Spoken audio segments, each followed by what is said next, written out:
On this edition for Sunday, December 20th, Congress sets its sights on a stimulus deal for COVID relief and to fund the government. Officials urge caution for the holidays as the number of coronavirus cases continues to climb. And in our signature segment, an incoming Biden administration gives Lebanon's refugees a glimmer of hope. Next on PBS NewsHour Weekend. PBS NewsHour Weekend is made possible by Sue and Edgar Wachenheim III, the Anderson Family Fund, Bernard and Denise Schwartz, the Cheryl and Philip Milstein family, Barbara Hope Zuckerberg, the Leonard and Norma Clorfine Foundation, Charles Rosenblum. We try to live in the moment to not miss what's right in front of us. At Mutual of America, we believe taking care of tomorrow can help you make the most of today. Mutual of America Financial Group, retirement services and investments. For 25 years, Consumer Cellular has been offering no-contract wireless plans designed to help people do more of what they like. Our U.S.-based customer service team can help find a plan that fits you. To learn more, visit consumercellular.tv. Additional support has been provided by the Corporation for Public Broadcasting, a private corporation funded by the American people, and by contributions to your PBS station from viewers like you. Thank you.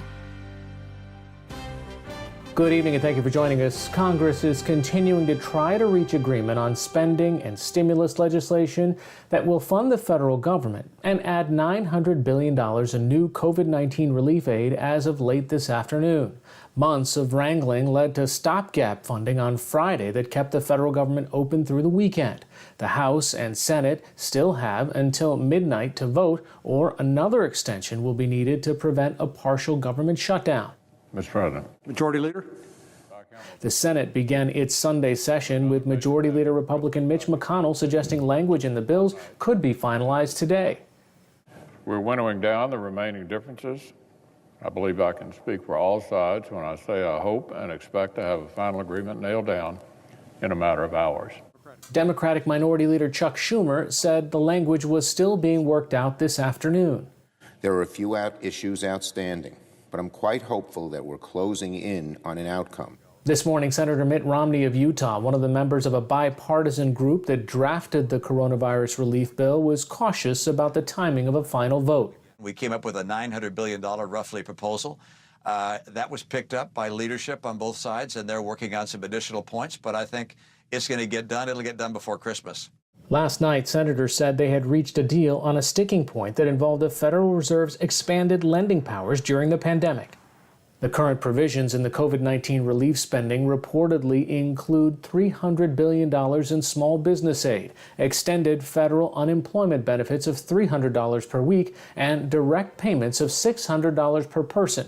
President Trump tweeted early this morning, quote, "Get it done and give them more money in direct payments." There was no indication the amount was changing. In addition to the $900 billion relief spending, Congress is also finalizing a $1.4 trillion spending bill and other legislation, including taxes, health, infrastructure, and education. Shipments of the second authorized COVID-19 vaccine are now on their way to healthcare facilities around the country. Early this morning, workers began packaging and shipping the vaccine, which was developed by the biotech company Moderna and the National Institutes of Health. The first shots of the vaccine are expected to be delivered tomorrow, just 3 days after the Food and Drug Administration authorized it for emergency use. In all, 5.9 million doses are expected to be delivered this week. Unlike the Pfizer vaccine, which was first shipped out a week ago, the Moderna NIH vaccine does not need to be kept at ultra-low temperatures, but both approved vaccines do require 2 doses weeks apart. The first in line for the vaccines are healthcare workers and residents of long-term facilities. An expert committee is meeting today to discuss who should be next, but U.S. officials are hopeful that the availability will increase rapidly. We are very confident that by June, anyone in America who wants to have a vaccine will have that opportunity to have a vaccine. Admiral Brett Giroir also said he's hopeful that a third vaccine candidate from Johnson & Johnson will be ready for emergency FDA approval in January. The promising news around vaccines comes as confirmed coronavirus cases continue to rise around the United States. Average daily cases continue at record levels, according to the New York Times, and deaths and hospitalizations continue to rise on average compared to 2 weeks ago.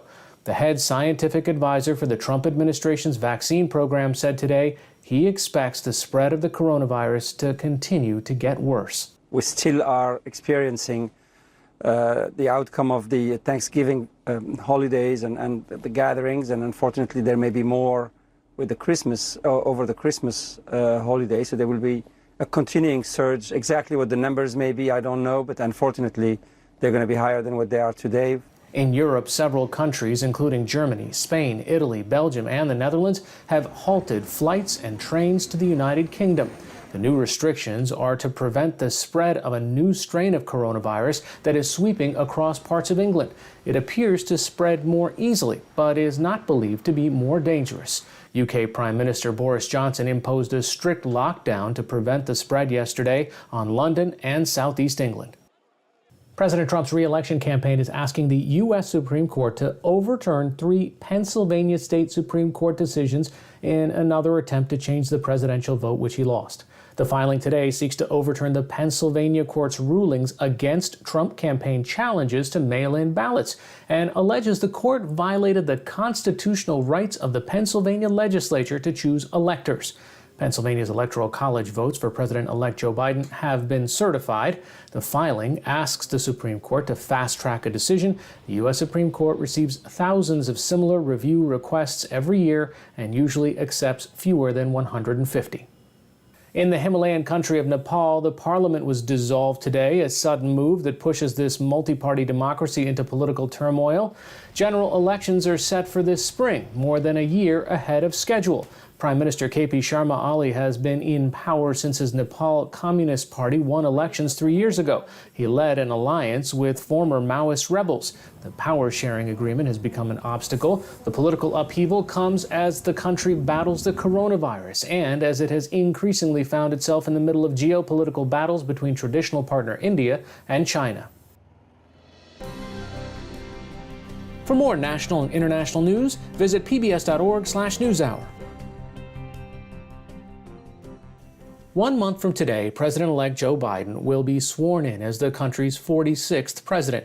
And while every new president faces challenges when they enter the office, his inauguration comes at a time of seemingly unprecedented challenges. For a look at how President-elect Biden's hurdles compare with his predecessors, we turn to special correspondent Jeff Greenfield for an assessment. When it comes to a tough beginning, Abraham Lincoln wins the gold medal. By the time he came into office, after sneaking into Washington to avoid an assassination plot, 7 southern states had already seceded. Within a month, Fort Sumter had fallen, and the Civil War was on in earnest, a war that haunted Lincoln throughout his presidency. Just 5 days after Lee surrendered to Grant at Appomattox, Lincoln was assassinated. But other presidents who faced grave challenges also had powerful tools. FDR came into office at the height of the Great Depression, with a quarter of the nation out of work and banks collapsing every day. But he also had huge majorities in the Congress and a nation willing to follow him almost anywhere, as it found assurance in his fireside chats. Within 100 days, 15 pieces of legislation were already in place, the start of the New Deal. Richard Nixon came into office in 1969, with the Vietnam War taking hundreds of American lives a week, racial upheaval in countless cities, generational protests that at times turned violent, and he faced a Democratic Congress. But a swift turn toward de-escalation in Vietnam and a drop in urban violence calmed the waters. It took 37 days and a Supreme Court decision to put George W. Bush into the White House, with 537 votes in Florida making the difference. But he also had a booming economy, big projected budget surpluses, a Republican Congress, and a much less polarized political climate. After September 11th, a strong hunger for national unity strengthened Bush's political hand. Barack Obama took the oath in the midst of the Great Recession, with 600,000 jobs lost in just his first month. But big Democratic majorities in Congress gave him just enough political muscle to get his recovery plan and his Affordable Health Care Act into law. But for Joe Biden, there is trouble on every front. He will take office when winter is at its worst, making the pandemic dangers especially severe. Even his inaugural will have none of the celebratory trademarks of that event. Even if vaccines become available in the spring, the virus's economic impact will cloud his first months, with countless families struggling to find food, save their homes, grapple with the challenges of remote schools. On the political front, Biden will have a House with a razor-thin Democratic majority and a Senate that will be at best 50-50, at worst in the hands of a Republican majority with the power to block everything from key legislation to appointments. Moreover, the campaign of Donald Trump to delegitimize the election has taken hold among his party. More than half of Republicans believe Joe Biden did not legitimately win the White House, and that view has been echoed by key Republicans on Capitol Hill. It is safe to say that the prospects for a bipartisan honeymoon have never been less likely. Further, Biden faces trouble from within. The transition has seen progressive and centrist arguing over key cabinet and White House staff positions. And Representative Alexandria Ocasio-Cortez, a prominent progressive, is publicly calling for new leadership in both houses of Congress. In fairness, the prospects are not all bleak. If the pandemic eases by mid-2021, the built-up demand for goods, for travel, for entertainment, for a return to normal life could trigger a huge economic resurgence, and with it, a feeling of goodwill. And even with the efforts to discredit his victory, Biden now has a higher approval rating than Donald Trump had at any point in his presidency. Still, it's safe to say that if an incoming president was measured by how difficult the task faced, Joe Biden would be very high up on the leaderboard.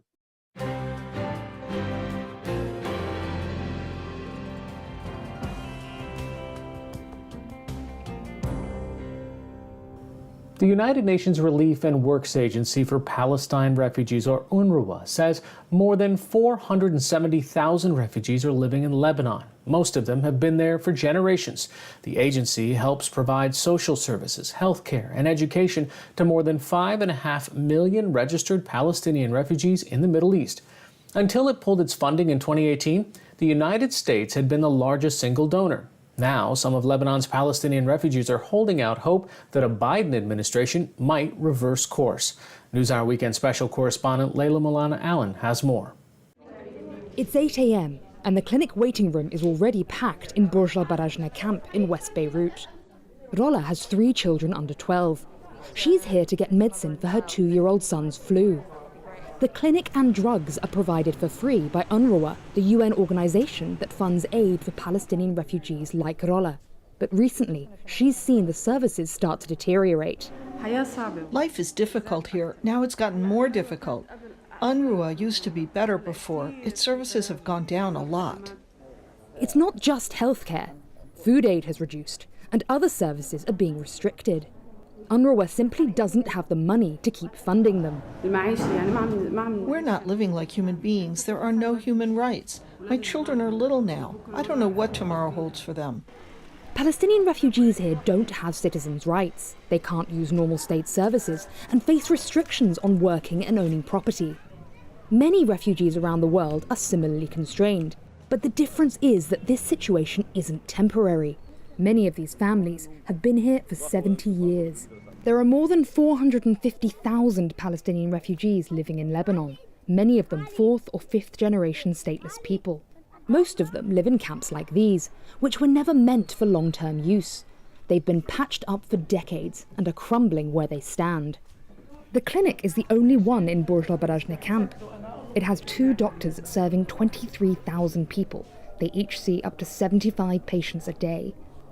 Wafa is here to collect medicines for herself and her family, but they're no longer able to supply everything she needs, and she's afraid it's going to get worse. We are dying at the doors of the hospitals because UNRWA can only cover a small portion of our health care, because no one is supporting it. When America stops funding, they are killing a population of refugees. They say this new president is good. I don't know him. Biden? Let's see. The US used to provide 1/3 of UNRWA's budget, its biggest donor by far. Then suddenly in 2018, the Trump administration slashed the funding. Meanwhile, the US controversially moved its embassy to the disputed city of Jerusalem and endorsed the building of more Israeli settlements in the West Bank, eroding the hopes of Palestinian refugees that a peace deal might one day allow them the right to return to the lands where their ancestors lived. Having been the biggest foreign player in the Middle East peace process for decades, the US taking these steps prompted anger and despair among Palestinian refugees across the region. Palestinian refugees here in Lebanon and elsewhere feel very much that they have been abandoned, and to some extent it's true. In 2018, when the Trump administration cut UNRWA's funding, they called the organization irredeemably flawed. They said that money was being wasted. They said that Palestinian refugees had become too dependent on UNRWA. How did you react to that? The accusation is unfair, and we know it was politically motivated. The reality is that refugees are going to exist whether UNRWA disappears or not. UNRWA is not a solution. UNRWA is a band-aid, it's a temporary solution. It's been temporary for 70 years, which is not an indictment on UNRWA, it's an indictment on the inability of the parties to the conflict and the international community to achieve the solution that will resolve these issues. It is very important that the US comes back into the fold. Now, the refugees and those who support them hope the incoming administration will reinvest in pursuing a political settlement and reinstate the aid flow. These hopes aren't just speculative. Speaking to a newspaper just before the election, Kamala Harris said, "We will oppose annexation and settlement expansion, and we will take immediate steps to restore economic and humanitarian assistance to the Palestinian people." In the meantime, UNRWA is heading for collapse. They've already had to delay November salaries for the agency's 28,000 staff, most of whom are Palestinians, and don't know if they'll be able to pay at all this month. We've reached the bone. We can no longer cut. And this is a huge blow because, and as you've seen here in Lebanon, Palestinian refugees are a very marginalized community, and so there isn't any other alternative. It's the employment UNRWA provides that's just as essential as its schooling and health services. Palestinian refugees here are banned from most white-collar jobs that could earn them a good salary. UNRWA is one of the only employers that will hire them for professional work. A week ago, these protesting teachers were told the special needs classes they run will be cut at the end of the month. Nearly 250 teachers face losing their jobs. Azhar is one of them. She teaches at Tubas School in Nahr al-Bared, a sprawling camp in northernmost Lebanon near the Syrian border. She's depended on this job for a decade, and now she'll be out of work, with no other options to support her young family. My husband is unemployed and we have no other source of income. I'm not sleeping, just thinking about what will happen after 2020. With so few jobs that Palestinians can do here, life is already a daily struggle. These 11-year-old boys are paid a couple of dollars a day to collect and sort garbage. They take the money home to help their families. Hussein is learning how to be a plumber on this course funded by American charity Anera.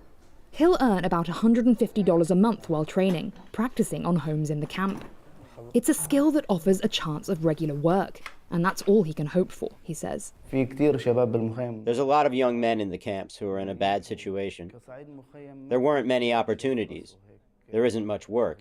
Ever since my youth, I've been crushed. I don't dream because it's just dreaming. It can't become reality.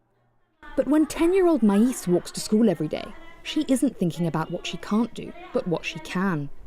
Like so many others, she believes that one day she and her family will go back to Palestine, a place she knows only in stories. "I'm not Lebanese," she tells me. "I'm Palestinian." I ask her what that means to her. "Palestine, that's our country. I don't know where it is. I wasn't born there. We left it," she says. She wants to be a teacher and can't imagine her life without access to school. If there was no school, I'd be very sad. How can I become a teacher without the school and the teachers that are teaching me? Wafa is holding out hope that the US will change its mind. I hope that America will reconsider its position on this to help UNRWA, because UNRWA is the hope of the refugees. It's all we have. Honestly, it's our only shelter. Like so many living in limbo here, hope is all she has left.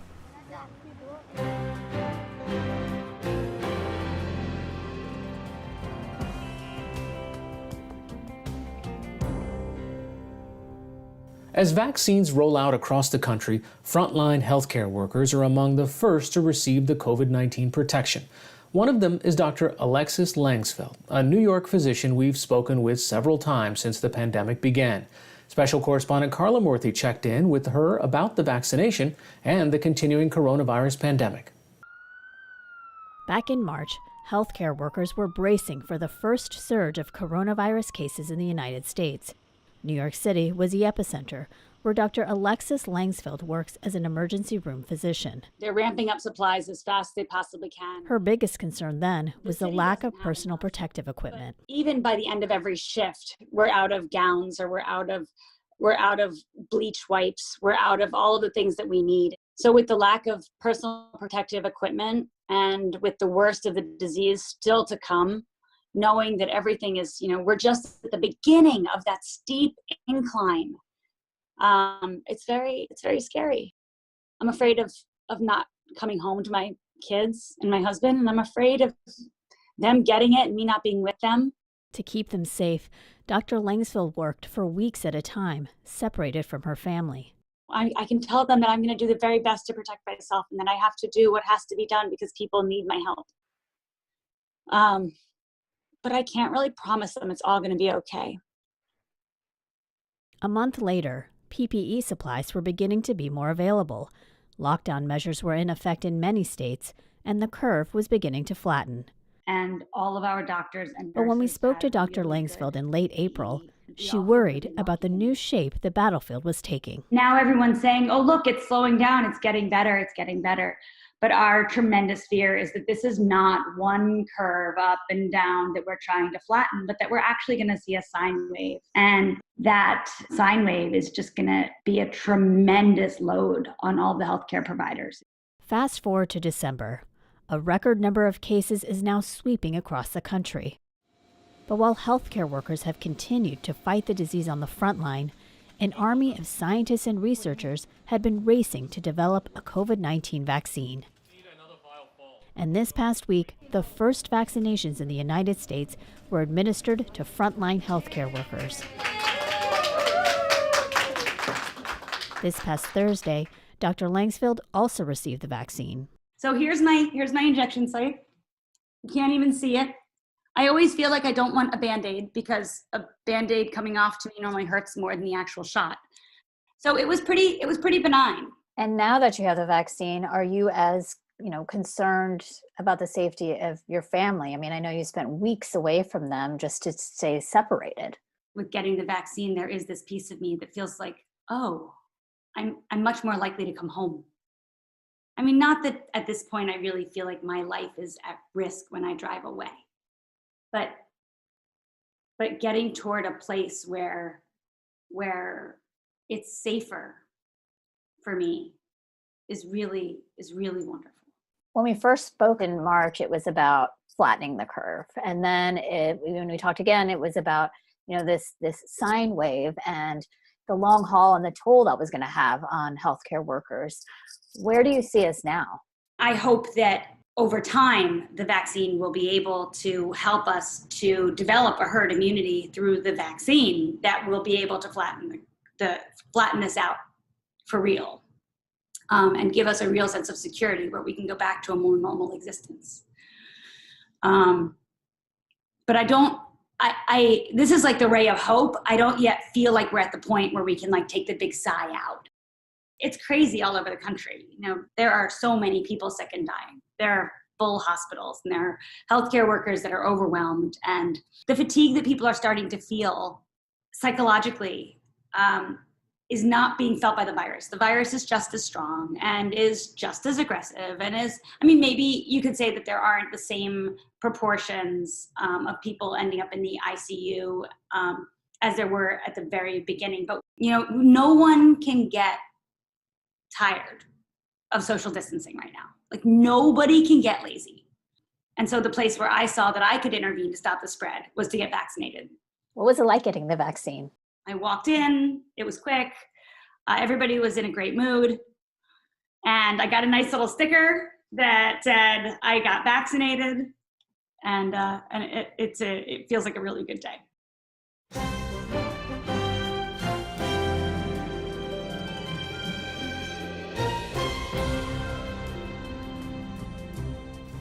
That's all for this edition of PBS NewsHour Weekend. For the latest news updates, visit pbs.org/newshour.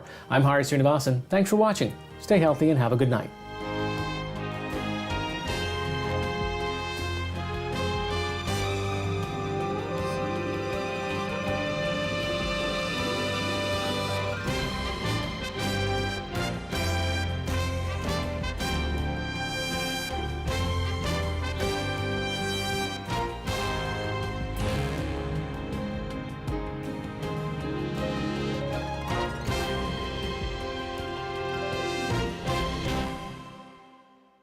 PBS NewsHour Weekend is made possible by Sue and Edgar Wachenheim III, the Anderson Family Fund, Bernard and Denise Schwartz, the Cheryl and Philip Milstein family, Barbara Hope Zuckerberg, the Leonard and Norma Clorfine Foundation, Charles Rosenblum. We try to live in the moment to not miss what's right in front of us. At Mutual of America, we believe taking care of tomorrow can help you make the most of today. Mutual of America Financial Group, retirement services and investments. Additional support has been provided by Consumer Cellular and by the Corporation for Public Broadcasting, a private corporation funded by the American people. And by contributions to your PBS station from viewers like you. Thank you.